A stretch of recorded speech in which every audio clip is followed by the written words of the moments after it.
the biggest historical injustice in modern political history is that Jeremy Corbyn, the socialist, did not become prime minister in 2019. This is exactly what the country deserves. This is exactly what the conservatives deserve. And they're going to get it sooner or later because the right, the conservative, or the dissident right, however you want to call them, they don't deserve anything better. They're their intellectual cousins, and that's what they'll get. What does it mean to sacrifice? It means to surrender a value, to lose a value. Sometimes it's you get a little value in return, but not as much as you gave. Give up $1 and get a penny, it's still a sacrifice. And the ultimate sacrifice is just to give away the dollar.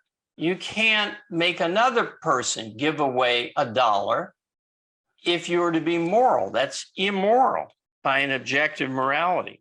This is also another great example of in order to say I love you, you first have to be able to say the I. If you're willing to compromise your basic ideas and values to stay in any relationship,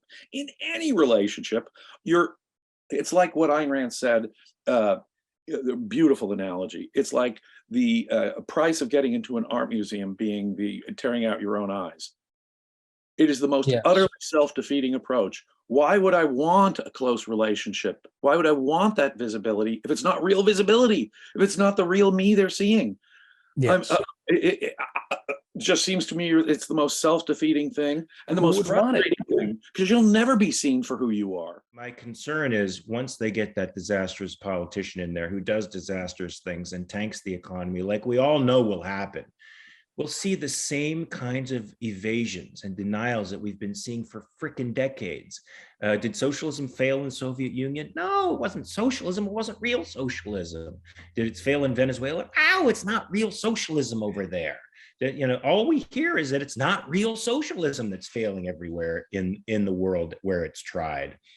And that, I think that narrative seems to have resonance with people. It continues irrespective of the facts. Someone like Ben Shapiro and a lot of ideologues, like a lot of like sort of more philosophical political commentators, like things really matter to them. So I sincerely know that like Ben Shapiro has a problem with anti-Semitism, right? He thinks it's very wrong for a number of reasons.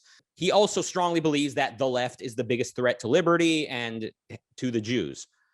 But what's he going to do now when this conservative movement and what it's become has become the conspiracy camp, the camp where there's a place for blacks blaming the Jews for their problems, stuff like that. Like what's Ben Shapiro going to make of all that? What's he going to do about that? Is he going to keep on employing someone like Candace Owens and vouching for her with his own reputation? Or at a certain point, is he going to walk away from this thing that he built? Super important lesson here. We've been told by leftists for ages that we live in a society and a culture where capitalism is dominating. We live in this neoliberalism hegemony, people in the left tell us. And what did we see happening? First time in a generation, first time after Margaret Thatcher, where a politician whispers something about freedom, something about free market, and she lasts 45 days. However, I have very little sympathy for Liz Truss, despite all this. Why? Because when people were up in arms, what did she do? She started the compromises. First thing, she told to the finance minister, who is this group that no one likes? The very rich. Oh, whatever tax release we gave to them, take it back. As if thinking that what she needed to do was appease. What are you going to appease? The Guardian? Are you going to appease George Monbiot? Is this how you plan to govern? Objectivism is demanding. It's demanding the normative advice that Ayn Rand gives and how to use your mind in epistemology, how we know, or the normative advice she gives in ethics, how, the basic virtues that we should deploy in life to live a successful life.